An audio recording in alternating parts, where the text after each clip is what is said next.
Hello guys, Gamepad Dad here with another video. As many players around the world discovered a superstar of the gaming industry that is Expedition 33, I've decided to create a guide for a comprehensive build that will suit you while you are fighting against all kinds of enemies and engage into various encounters. I initially wasn't sure if I should do videos about this game or if there's anything for me to dissect in it, but as I dove more and more into the game I realized that an all-around build might be something that could come in handy for some of you out there. If you enjoy guides like this and if you want help grow the channel, consider hitting that subscribe button and liking the video. Without further ado, let's get into it.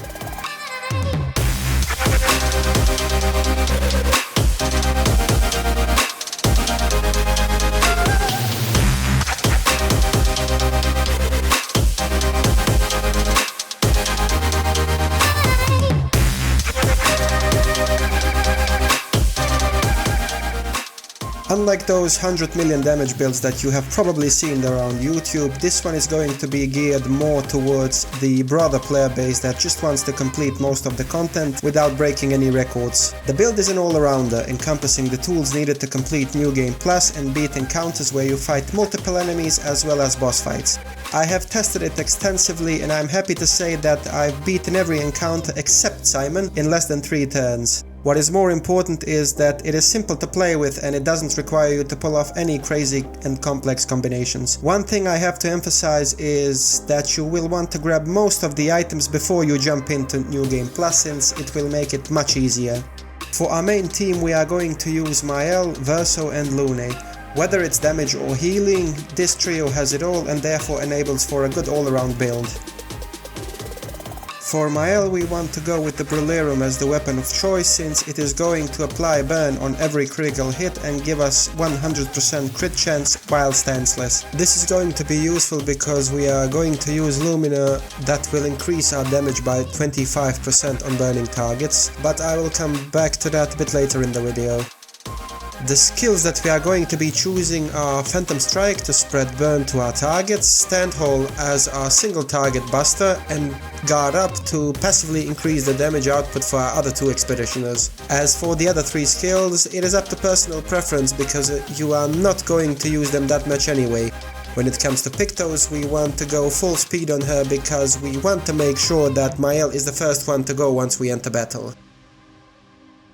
Your choice in Lumina is going to depend on how much points you have, obviously. The main ones you will want to use are Beneficial Contamination to refund 2 AP when you apply Powerful, Breaker to increase your break damage, Energizing Start 1 to 4 so you can start your battle with a full AP bar, First Strike so you always go first no matter what. By the way, you will want to use that one on all of your expeditioners since you don't want to get interrupted, as it will enable potential FTKs. The last 2 we are going to use are Painted Power so you are not damage capped, and Powerful on Shell so you can get additional status effects on your team members, because that is gonna passively increase your damage on both of them. I will explain how that works a bit later in the video once we get the full comp settled. If after all of this you have some points left, make sure to spend it on something that is going to replenish your gradient bar much faster, because you will need 3 charges for your backup ability. When it comes to Verso, our weapon of choice is going to be the Javelin because it enables us to start the battle with Perfection rank S, and it increases our damage by 20% for each turn we don't take any damage, which can be helpful if the battle gets longer. The skills we will be using are Phantom Stars for multi-target damage and Phantom Strike for single target. What you choose to pick for the other 4 is up to you, since you will probably not use them anyway, since these 2 hit quite hard. For pictos we want to use anything that gives us critical strike, since we want that critical strike chance to be 100% with him at all the time.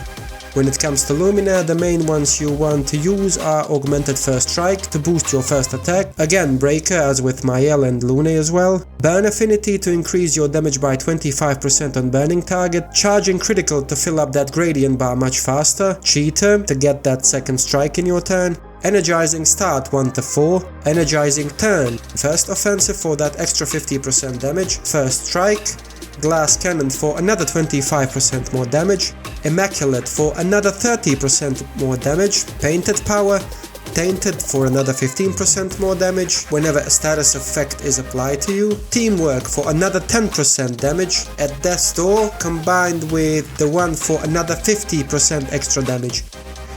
If you lost count of all of those percentages, let me help you a bit there. That's 220% extra damage that you will be dealing with Verso. If you don't feel comfortable playing on 1 HP, be sure to ditch the 1 and at death's door for full strength instead, since it will give you 25% more damage instead of the 50 from these two. I would recommend stacking as much damage and Verso as you possibly can, since he is going to be your main source of damage. Lune is our finisher in this setup. If you have done everything like you should have and still haven't defeated your enemies, she is guaranteed to kill them off, as she can dish out millions of damage with the proper loadout. The weapon that we are going to be using with Lune is the Carolim, since it will give us 2 random stains once we upgrade it to level 10. The skills that we are going to use are Elemental Trick, Elemental Genesis, Mayhem and Rebirth, just in case you need some extra revives. The most important thing with her is that you max out your relationship level with Lune as soon as you can, since it will unlock the Skybreak Radiant attack, which will deal tons of damage and certainly kill off everything that is left after your first 2 attacks.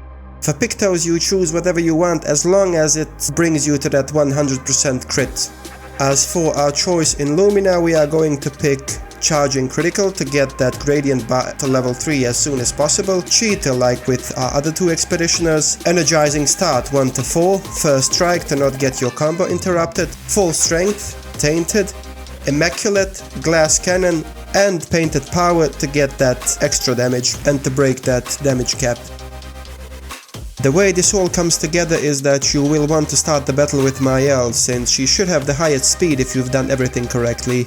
You do a Phantom Strike to apply burn to all enemies, then you use Guard Up to get that tainted buff on Verso and Lune. And that is everything you need from her in this build. Next one to attack is Verso.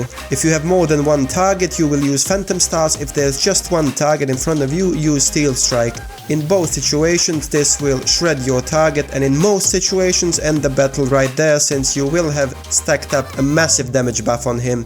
If however you didn't manage to kill off everything, Lune will make sure that nothing gets left behind after she is finished.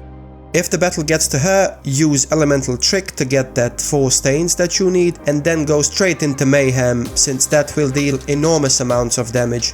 If you still haven't managed to finish the battle, then you have some seriously tough enemies in front of you, but don't worry, Lune has your back covered even then. Just endure until she gets to play again and use Skybreak, since by that time you will certainly have gathered enough charges to use it. This build is not one of those crazy billion damage builds that you probably have seen on YouTube, but what it does do, it gets the job done. It's fairly easy to acquire and it's extremely easy to play with. It will make your New Game Plus playthrough a cakewalk, and it will enable you to get the proper items for every other build that you might want to try. As with everything on this channel, it is there to ensure that the laid-back gamer has a nice time playing with, even if he doesn't have the time to go into some crazy strategies and builds. Thanks for watching, guys. If you like what I do here and if you want to help grow the channel, drop a like and subscribe.